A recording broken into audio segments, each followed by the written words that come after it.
Who remembers Windows Vista? Look at that iconic screensaver. I always thought that was really cool. So let's install it on this ancient laptop today. So sliding the CD in there, and let's boot this guy up. Now select our CD drive.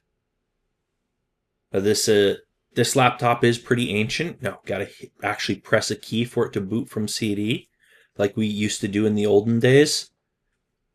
And let's just wait a little bit. Now, I sped this part up a lot. That took a long time.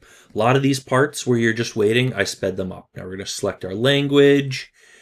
Going to go with English here. And we're going to go ahead and, yeah, same deal. Language to install, time and currency, etc., etc. Going to go ahead and just click Install Now for this because this is exactly what we want. And let's proceed ahead here. All right. Going to accept the license because we read the whole thing. Go with a custom install, and we're going to delete both of these existing partitions because we just want to start fresh and use the whole disk for Windows Vista, right? So there you go. Look at this beautiful installer, by the way.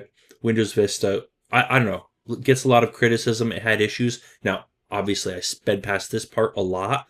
Yeah, it gets a lot of criticism, but I think it's beautiful. And that's coming from Windows 11 days, right? Now, speed up through this boot process.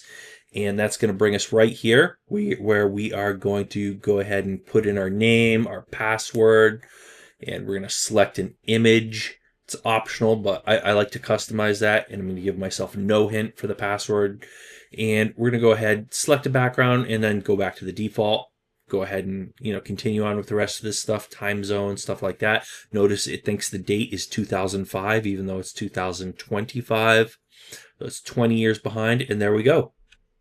Now, if you're watching the short version of this video, it basically ends here. If you're watching the long version of this video, we're going to poke around with this and test it out for the next 5 minutes or so, and there's just going to be music in the background. So the talking basically ends here.